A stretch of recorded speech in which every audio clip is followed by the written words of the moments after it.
It's FYF Sports, man. It's Lamont, man. We back with another news video, man. I'm just kind of wanted to bring you guys this video today. I thought it was just a very interesting take on just topics that we speak on a lot, especially when I go speak on other YouTube channels who have live debates and live chats. This topic seems to come up a lot. And so a lot of people have assumptions and presumptions about certain things that happen with NBA players when they make moves to certain teams. Now we have the opportunity to hear directly from a player involved in a very, I would say it was a very sensitive subject for fans when this move actually happened. So before we get started, make sure you guys like, comment, subscribe, hit the notification bell to the video if you have not done so already. The notification bell is going to be really helpful when we go live. We're going to start going live 2 hours before every game of the NBA Finals. You're going to want to be involved in those live debates. You can win cash prizes if you bring the best arguments. The only way you know when we go live, hit the notification bell. But other than that, we're going to get to this story right here. And again, as I was just saying earlier, when we're talking about LeBron James and why LeBron went to Miami, why do a lot of fans, especially 90s fans or 80s fans, fans who weren't really privy to NBA players controlling their own destinies and moving on their own as free agents, why is there so much vitriol and hate towards LeBron James? Because he decided to take his own career into his own hands, as opposed to waiting it out and hoping that the right GM comes along and builds the correct team around him. So this is a conversation between JJ Redick and Dwyane Wade. He's asking these difficult questions, so we're going to hear directly from Dwyane Wade. We know that Dwyane Wade, he was already in Miami, so that was essentially his team. They'd already won a championship. That Miami Heat team brought in two players. They brought in LeBron James and Chris Bosh to form that super team. Now, was this the first super team that the NBA has seen? No. This marked one of the first times where we saw a super team formed by free agents coming together to play at one central team to form their own super team, because individually, especially with Chris Bosh and LeBron James, those two particular teams, Cleveland and Toronto, hadn't done enough to help those teams have a lot of success or anything promising in the future. So both of those players decided to move away from those organizations. They decided to join the Miami Heat with Dwyane Wade to form their own super team. Again, it's just taking the destiny in our own hands. But again, that's just my opinion of the situation. What we want to hear is, and again, we're going to go through this interview. We're going to pause it. We're going to talk about some of the things that we hear. But we're just going to listen to what Dwyane Wade directly has to say. And just, again, we want to hear from the horse's mouth. We want to hear, what do these players think about this situation? What's true and what's not? But we're going to go ahead and get to the interview. Why do you think the reaction to you guys deciding to join up in Miami was so different? We'll use another example. Let's use Danny Ainge trading for Ray Allen and Kevin Garnett and forming that big three in Boston, which, by the way, was only like 3 seasons prior to you guys making that decision to join up.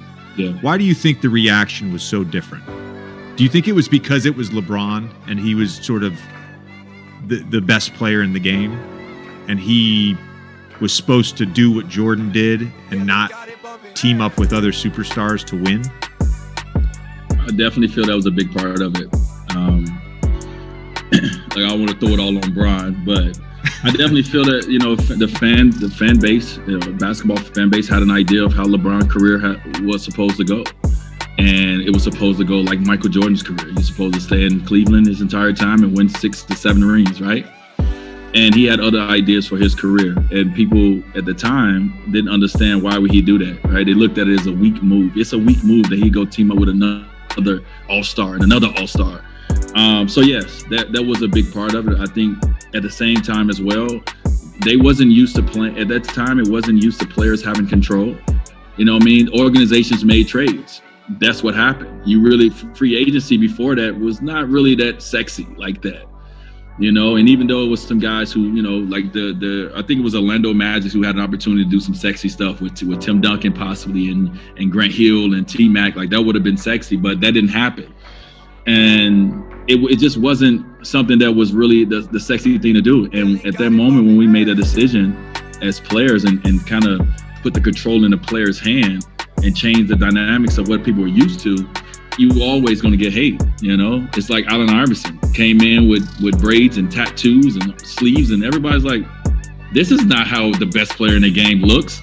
They look like Michael Jordan. They don't have tattoos. They don't, and that wasn't Allen Iverson. So you get hate when you're the first ones to do it in the way we did it. And so we understand it, you know. Eventually we understood it because we kind of opened up this path for players to do it for a period of time, and it became the wave. And I'm glad we did. I'm glad we took the hate. But I seen some real hatred out there, JJ. I'm talking about, I see some ugliness, and I from fans that I didn't know existed. And I come from the inner city of Chicago, and I didn't know some of this ugliness existed in the world. And when we talk about racism, when we talk about the things that people said to us, it was on display night after night.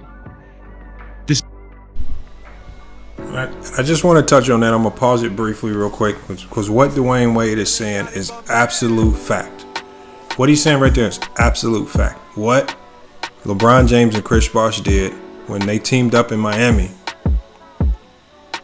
it wasn't how things were traditionally done in the NBA.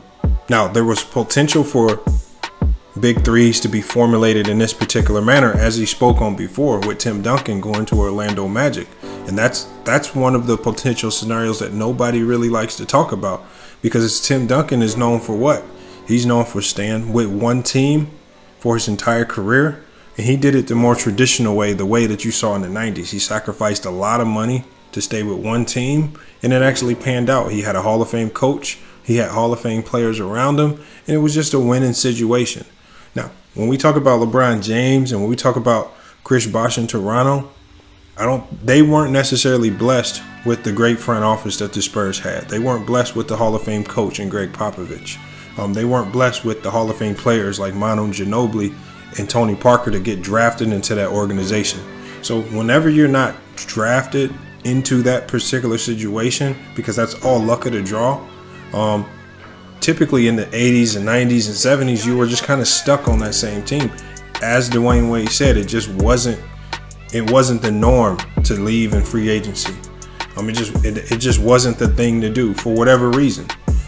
And so when LeBron James did it, it was just so new to people that people chose to hate him for it. And I like the example that he used with Allen Iverson. When Allen Iverson came into the league, we weren't used to seeing that. And so there were a lot of people who hated Allen Iverson because of the tattoos, because of the way he dressed in the post game. Even the NBA went as far as changing the dress code because of Allen Iverson when you're before and after games. You know, because this is not something that they were used to seeing. And so whenever you are the first one, just like he said, whenever you're the first one to do something, you're probably going to be looked at as the villain for making that particular move. But let's go ahead and hear him out, because I know him and JJ Redick. It's a very intricate conversation. I like the insight information that he's given us, and hopefully it can give some of you guys a different perspective on the move that LeBron James made, especially if you're one of those fans that are spewing hate towards him because he chose to take his future into his own hands and go to a team like Miami to win championships. This is at the arena. This is not just people trolling on social media. You're saying this is at the arena. You're hearing stuff being said. Yeah, this is at the arenas. This is in our everyday life, right? Of us traveling, going places. At that time we had to have so much security around us because the hate was real, you know. And people would say some of the things that you would just look at them and say, like, you don't even know me. Like, how you speak of me in this? How can you speak of me in this way? But I would never forget the Cleveland game. The first time we went back to Cleveland, I would never forget being in the locker room. And that was the time where I looked at LeBron. I was like, okay, this guy's he's not normal. He's really not normal. I've always said it, but I really felt it. But the hatred that I heard in the locker room, I've never heard hate before.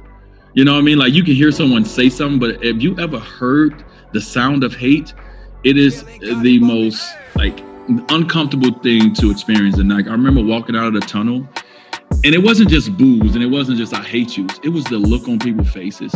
It was the things that was coming out of their mouths, and like how raged they were, like in anger, that I said, I will never forget this moment a day in my life, about, you know, how someone can really hate you for making a basketball decision that you felt was best for yourself and your family. Is crazy to me. And again, I like how he's elaborating on the hate, because a lot of the hate that's aimed at LeBron James, I would say 90% of it is not even basketball related. A lot of the hate that LeBron James gets is because of non-basketball things, such as the move to Miami. It's not about how he played while he was at Miami. It's about the move to Miami. When he went back to Cleveland, it's not about the move back to Cleveland. It's more so about how he played when he, you know, it's not about how he played when he went back to Cleveland, bringing the championship to that state. It's about the move.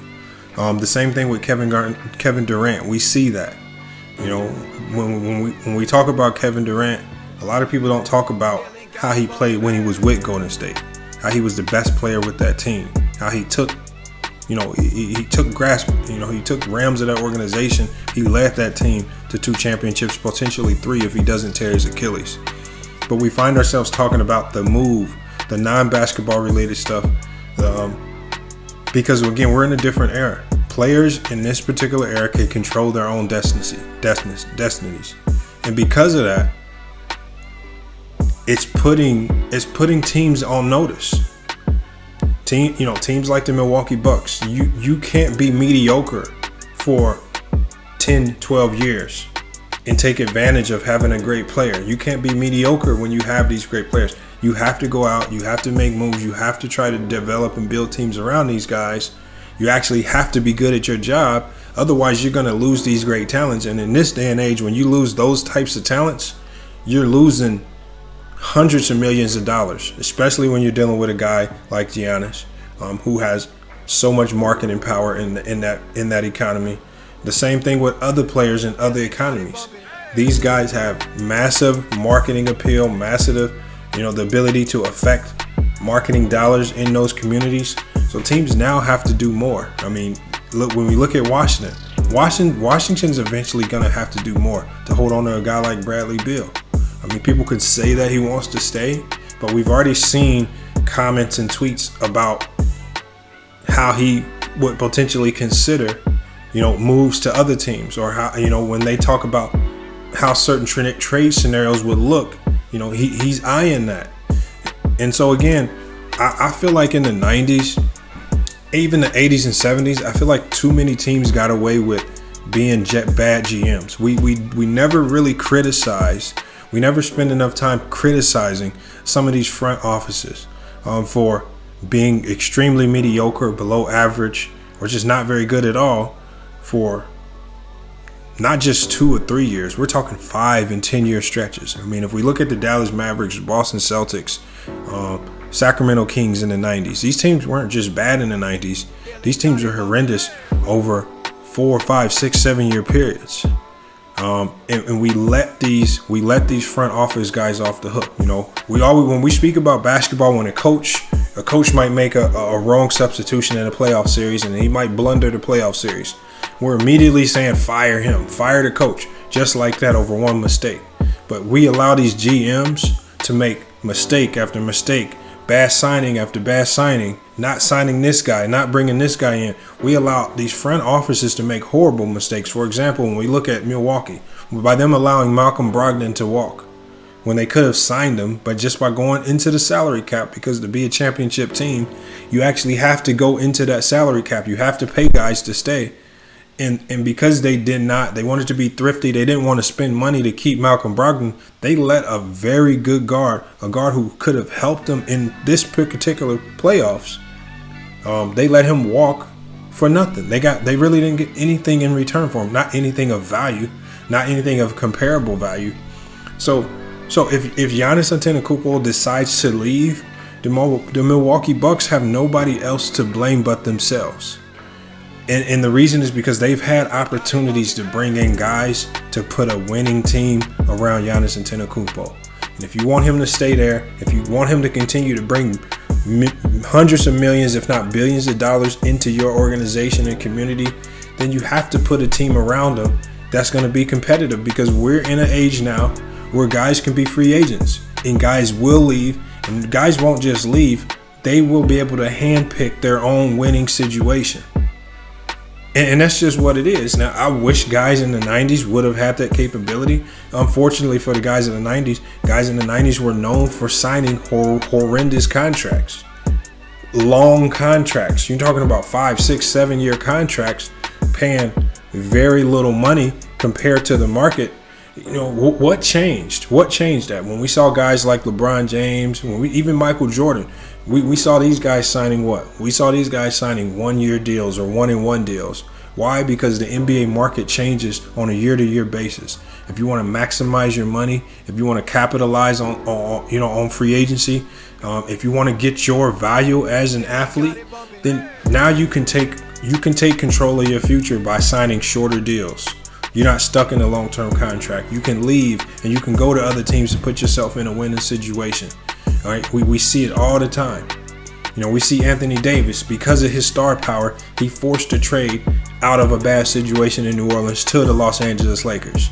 You know, he never made a Western Conference Finals up until this year because he forced a way to Los Angeles to play with LeBron James, and look at where they are now.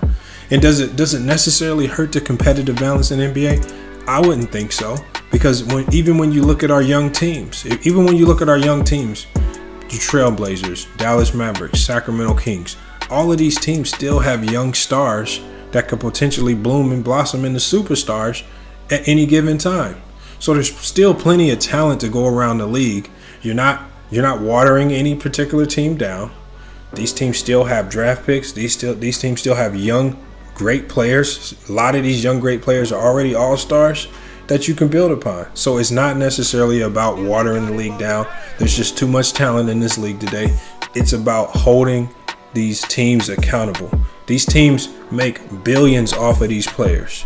So it's unacceptable to allow these teams, it's unacceptable to allow these owners and GMs to just collect money off of you and not put you in a winning situation. So I don't really want to hear that noise about just stay and do it the hard way. Because at the end of the day, when you're in the NBA, it's about getting as much money as you can, because again, this is just a game. 2, and if you're playing for your legacy, then do everything you can to create the best legacy possible, which is putting yourself in a winning situation. I mean, these are things that are this is logical. This is all common sense things. These are things that we all would do. You know, if I'm working at Walmart, right? If I'm working at Walmart and I'm not tied down to any particular contract, and Target calls and says, we want you over here. Well, you have a choice to go to Target if it pays more, if it's better workers, if it's a better environment, if it's closer to where you live. You have that option to move. Like, people up and change jobs at any given time, and no one is criticized for it but athletes. Athletes are the only ones who are criticized for changing jobs, for going to work for another team. They're criticized for it. Their characters are assassinated for it. You know, I constantly hear, you know, I'm not even a LeBron James fan, but I constantly hear people attacking LeBron James' character as a man because he went from Cleveland to the Miami Heat. You know, it's sad. It's sad the hate that comes out of some people's mouths over a game.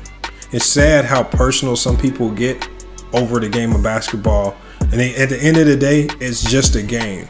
All right? They're playing for our entertainment. All right?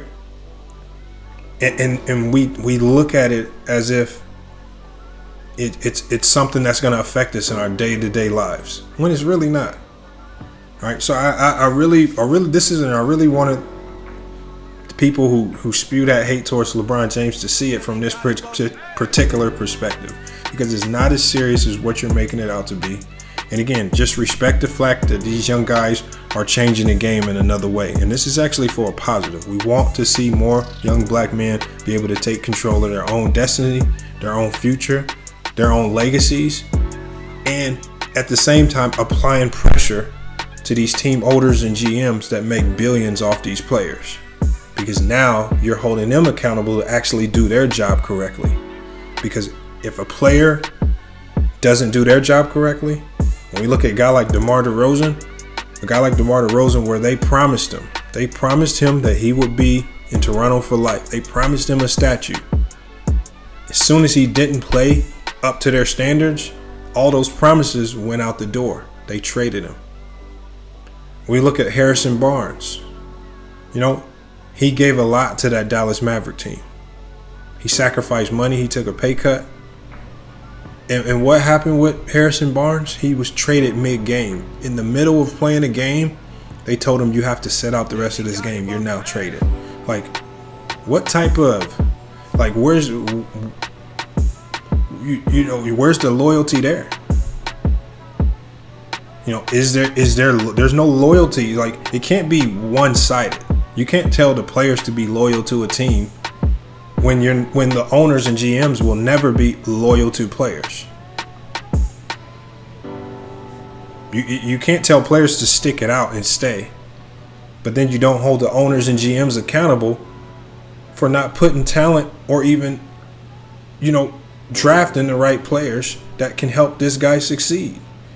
I never hear I never hear anybody remember the name of a GM or owner and say, there's only one fan base that actually critiques their ownership and GM group more than anybody. That's the New York Knicks. And that's just because they've been horrendous for so long. Like, we don't know the GM of OKC. We don't know the name of the GM in Milwaukee. A lot of people don't know the name of the GM in Chicago. And nobody's holding these people accountable for the poor job that they've been doing over the last 5 years. So I'm not going to be upset when players decide to leave those situations, create their own destiny, and put themselves in a position to win. All right, but we're going to go ahead and finish. And I know I was talking a lot. I went on a diatribe about that, but I just had to get that out because, again, the logic on this is so lopsided. A lot of people have this mythical idea about how NBA players are supposed to do things, but as Dwyane Wade said, those days are over with. Players are taking control of their own destinies. I'm not going to plug myself here. But please plug yourself. I went on Taylor Rook's show on Bleacher Report. She did a whole series on race in America. For some reason, she asked me to come on the show. And one of the things that I said on the show, and one of the things that I said on my podcast with Yahoo back in 2016, when Kevin Durant made his decision, is that the reaction to LeBron leaving and Kevin leaving is because there is a group of sports fans that are and will always be uncomfortable with powerful black men making decisions for themselves, taking empowerment and taking control of their careers. Now, of course, the blogs or whatever said that I said that it was racist. I'm not going to go that far, but what I will say is I will stand by those words. I think, of course, an element of Kevin getting backlash was because he went and joined the team that just beat him in the conference finals. Of course, part of the backlash with LeBron was because he wasn't following the same route as Jordan, and that's supposed to be the definition of greatness. But the other component to that is what I just said, and I firmly believe that. Listen, you hit the nail on the head. And if you think about it, no one gives backlash to any championships that Larry Bird won, that Magic Johnson won, that Michael Jordan won. Michael Jordan played with other Hall of Famers. You know what I mean? Like, guys, you don't win championships without playing with other guys that are great, first of all. But it wasn't done in the way that LeBron did it, in the way that we did it. It was done from organizations. The organizations made sure that Larry Bird had McHale, Robert Parrish, Dennis Johnson. You know what I mean? Like all these Hall of Famers, and it was, so it was different. And I agree with you, man. And I didn't say that. I'm glad you said that. But we felt that way. We knew that some of the hate was because of our skin color, because of being black men and deciding to control the fate of our careers. Because organizations will do it quickly.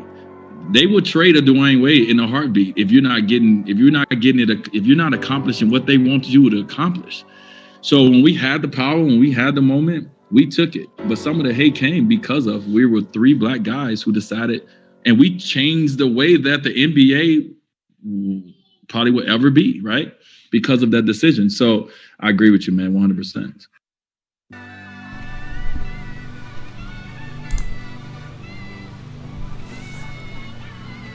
I appreciate everything he just said. Man, he broke it down perfectly. And, I'll take it a step further. I know J.J. Redick, J.J. Redick spoke on the racial aspect of it. And he's a white guy. He's a white person who deals with white people in a white America. And he admittedly states that part of this undertone or part of this negative connotation that's associated with guys like LeBron James and Kevin Durant being able to choose their own destiny, move millions of dollars from one place to another, their ability to control marketplaces like this, it's something that a lot of people in white America or that have racial hatred, they don't like to see it. And that's a fact that exists. But I'll double down on that.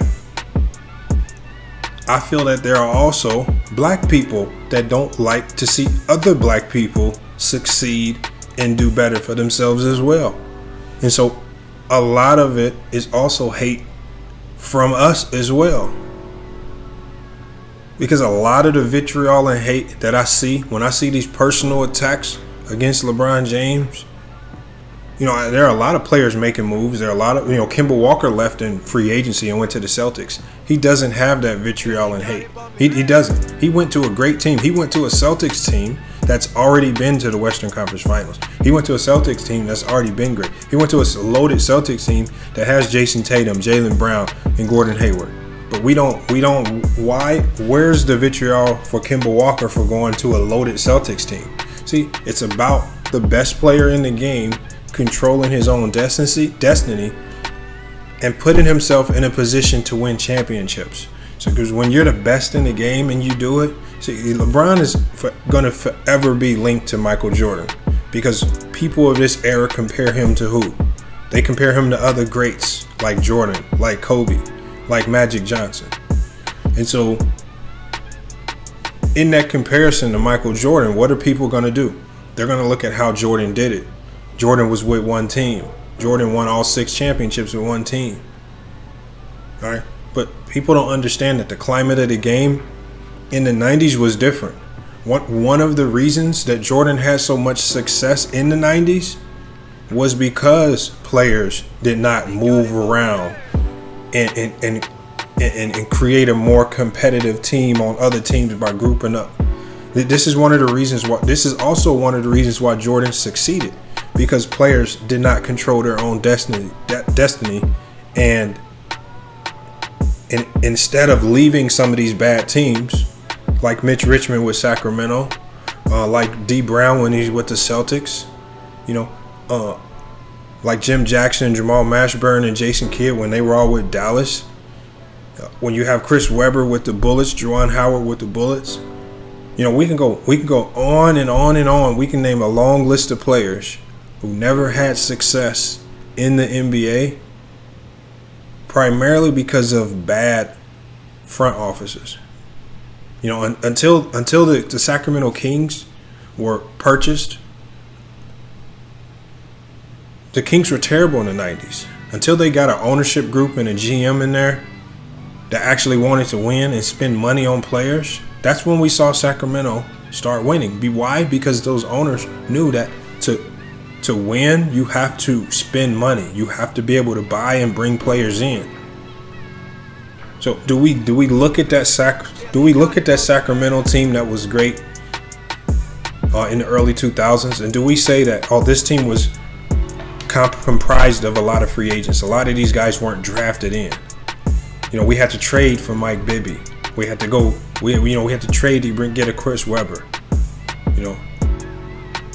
You know, how many of those guys were actually drafted into the organization that were the best players on that team? So again, it all comes down to having a great organization, and that's what Dwyane Wade spoke about. The Miami Heat are doing so well now in the playoffs. Why? Because that's a great organization. You have a great GM. You have a great owner. You have a great coach. These guys are doing their job behind the scenes. What did they go out and do? They went out and paid to bring a guy like Jimmy Butler in. Why? Because they know you're not going to just win in the NBA by just trying to do it through the draft, or so-called trying to do it the right way, which a lot of people, which I think that's just a myth. I think people just say that just to say it. People just say the right way because they want to give it a negative connotation because LeBron James actually did it. And he didn't just do it, he did it successfully because he won championships. He went to Miami and the move was successful. He won 2 championships. He went back to Cleveland to play with Kyrie and Kevin Love. It was successful. He brought Cleveland its first championship. That community is still reaping the financial benefits of that one single championship. That's how valuable a championship is. You know, when you look at the Toronto Raptors, why did they betray DeMar DeRozan? Well, hold on. They betrayed DeMar DeRozan. They traded him after promising him that they wouldn't trade him. Why did they trade him? Because the value of a championship far supersedes any particular promise you can make to one particular player. So it's okay for the Toronto Raptors to backstab a player, lie to him, and trade him to bring a guy like Kawhi Leonard in to win a championship. So it's okay to backstab and really blindside people and families when the GMs do it, when the organization do it, when the man does it. But when black players decide to control their own destiny and move and go win, go get bigger paychecks, sign 1-and-1 deals so they can capitalize on the market every year that it grows. Oh, now it's something wrong with it. So yeah, as fans, I think, and especially the black fans out there, I think you really need to be really careful how you criticize some of these players. Criticize them for what they do on the court. Criticize their ability to make threes. Criticize their ability not to score in the clutch. I can accept that.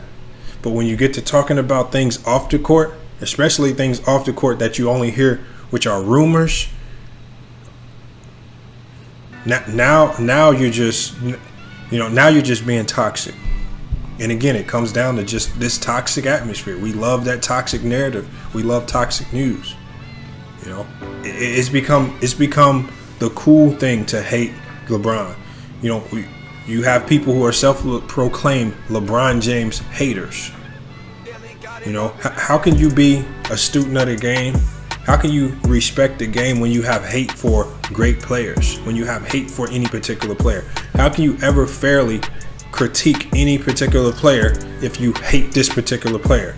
If you criticize everything he does that's not even basketball related? How can your criticism of anything be credible? You lose all credibility when you start dealing in hate. You know, we have guys like Straightway Elder. Elder speaks on hate all the time. He talks about it all the time. When you deal in hate, it makes everything around you toxic. Nothing around you can be credible, right? You know, now when you criticize, you know, now when you speak on other players, it sounds as if it's hate towards LeBron James. You know, because once you start hating on LeBron James, especially to that toxic level, everything that you do from that point forward, people will now have to look at you with a side eye. They're saying, are you saying this because you hate LeBron James? Are you cheering for Jamal Murray now because you hate LeBron James? Are you cheering for Jimmy Butler now because you hate LeBron James? Are you saying these things to boost Jimmy Butler because you hate LeBron James? Are you saying Jamal Murray is better than James Harden and all these other players because you hate LeBron James? Because a lot of these things that you're saying, when you say Jimmy Butler is going to be the best player in the league, when you say Jamal Murray is better than an MVP player like James Harden, it sounds ridiculous. And it is ridiculous. Why? Because we can clearly tell that you're only saying these things because of your hate for a player like LeBron James. So you lose credibility. So even if you genuinely feel that way, you lose credibility because you have so much hate for LeBron James. It can't be trusted. You know, when we saw Damian Lillard go crazy early in the, towards the end of the playoff bubble, when he put Memphis out, and then, you know, these guys played a great string of games. Was this all fake love to Damian Lillard? Or was it all fake praise because you were just saying these things because you don't like LeBron James? Or you saying these things because he was just the next player up that could potentially beat LeBron James? You know, when we talk about the Houston Rockets, when they failed miserably to take down LeBron James, were you so critical of the Houston Rockets? Are you so critical of Russell Westbrook because they failed to do the job, because they failed to take down LeBron James? Or will we just simply say that the Lakers just played stifling defense? They stepped up and they were playing the greatest player of this era. And that's what happens when you play the greatest player of this era sometimes. But we denigrate guys, and you can identify each incident. When we look at this particular series, especially when you start seeing a lot of recency bias, you know, I heard things about Jamal Murray. He's better than James Harden. He's better than so-and-so. He's better than this. Jamal Murray's been playing great in this NBA bubble. But when you start hearing people elevate him to the level of a James Harden, well, then what you're doing is it looks fake. It looks like fake love. Because once Jamal Murray fails, you're not going to speak about Jamal Murray anymore. In fact, you're going to double down on your hate for Jamal Murray because he failed. How do we know? We saw this with Kawhi Leonard. People will boost Kawhi Leonard up. He was the next up. Kawhi Leonard and Paul George were next up at taking down LeBron James. They failed to beat the Denver Nuggets. Kawhi Leonard and Paul George faced 10 times more venom and vitriol that they would have if there wasn't so much hate towards LeBron James. Why? Because it was expected that the Clippers beat LeBron James. This was the team to take down the king, LeBron James. And when they couldn't get it done because they failed at even advancing to the next round, now we have hate and vitriol towards Kawhi Leonard. Now Kawhi Leonard is not as good. Now Kawhi Leonard is not a top 5 player. Now Paul George might be the next Dwight Howard. All because they didn't take down LeBron James. Again, the hate makes you not very credible. And this is why when you're talking to me, I contest. I ask any one of you out there, find a player that I hate. You know, some will say Hakeem. It can't be Hakeem. I have Hakeem in my top 10. I just don't like how he won his championships. That's my critique of the game, how he won his championships. That's not a personal attack towards Hakeem because I can speak on Hakeem's greatness. I can speak on how great he was, how great his footwork was, how talented he was.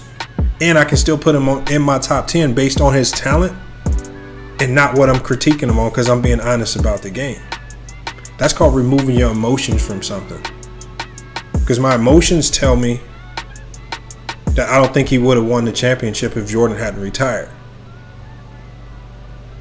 But my basketball mind tells me this is a top 10 talent of all time. So I have to put him in my top 10. That's called being reasonable. I'm not going to take shots at him. You know, I'm not going to take personal attacks at him. I'm not going to start digging into his personal life. I'm just giving a critique of the game. Like, I dare you to find a player that I actually hate. Because, again, if you hate a player, you cannot assess the game fairly. You will have a bias and you will have a skewed opinion.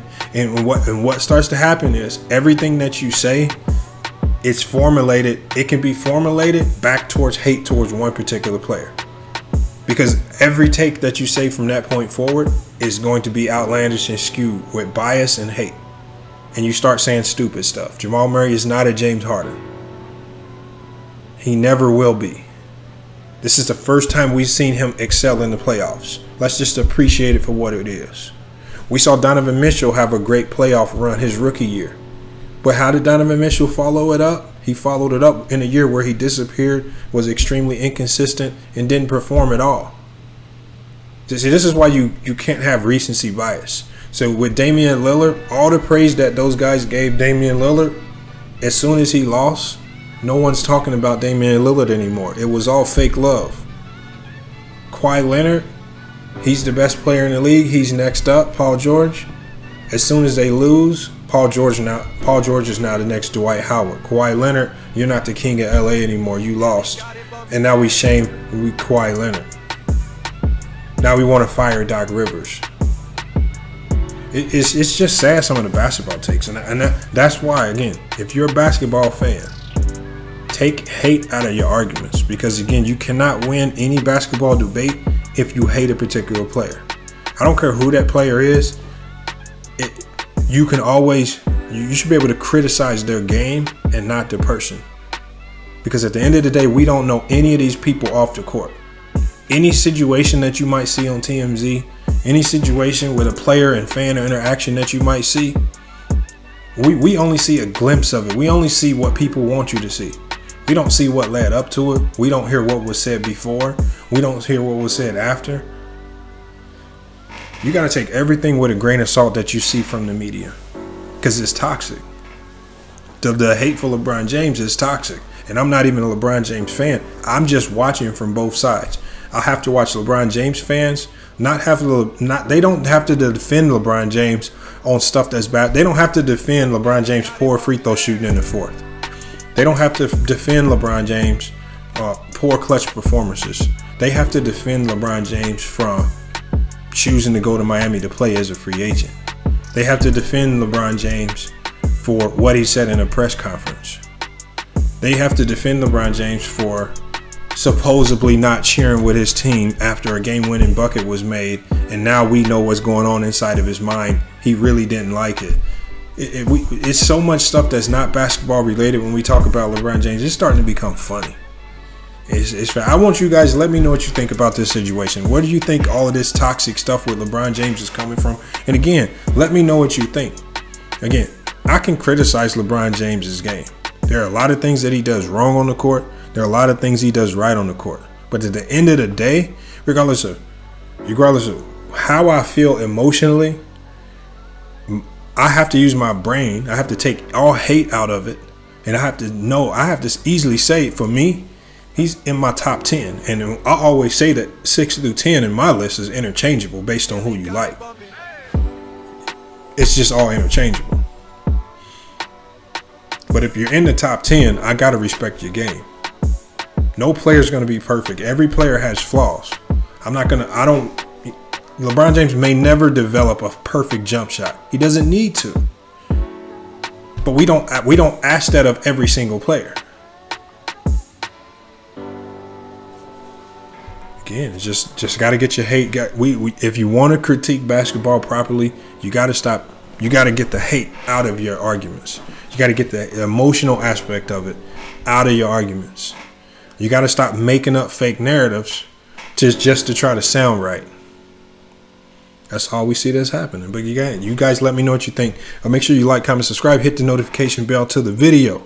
If you have not done so already, make sure for this particular video, we got our giveaways. I know this was a longer video. This is perfect. This is a perfect time for me to announce our PlayStation 5 giveaway. Because again, this giveaway is only going to be for all the subscribers who actually watch the videos all the way through. If you watch the videos all the way through, you're going to earn entries. You're going to earn entries into the sweepstakes. So even if you've already entered the sweepstake already, you can just enter the words LBJ in the comments. If you enter LBJ in the comments, you can get an additional entry into our drawing for our PlayStation 5 pre-order bundle. Enter the words LBJ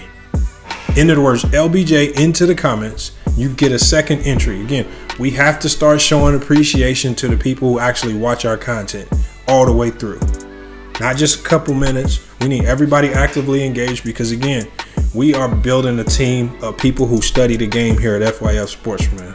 We're not building a whole bunch of fans. We're not doing all that fan talk. We want to have some sensible conversations about the game of basketball. And once we bring our new host into the show, you guys are going to see this is not just about sports, man. This is about life. This is about politics. All of these things can all connect back, and we can find a way to link it into sports. All right, so again, we just not tied to one narrative. We're not tied to just LeBron James. We're not tied to talking about Jordan. We talk about all sports, any sport. I don't care if it's cricket. I mean, you guys saw our bull riding video, right? You guys saw our LFL highlights, Lingerie Football League. If you guys want us to touch on it, we're going to touch on it. We show everything love. We give everything respect. Expect a lot of new content coming in the future. Expect a new host to be coming on the show that can bring a whole new dynamic to the show. I cannot wait till we have that show host on. So again, I think there's a lot to come for this channel, and I appreciate everybody for helping this channel grow so far. So make sure to get your second entry. If you missed the first entry, to get an entry into the drawing for a PlayStation 5 pre-order bundle, enter the letters LBJ in the comments of the video. And again, we appreciate everybody who stuck around and watched this whole video. I apologize for rambling on too much, but this is something that I'm just extremely, I'm kind of invested in this because, again, the one thing I hate when I'm arguing basketball is I hate when you get away from actual basketball. That irks me to the T. When you're not talking basketball, I become mute to everything that you're saying from that point forward. But FYF Sports, man, a great video. Make sure you guys like, comment, and subscribe. We'll be back with another video coming soon.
Got it bumping.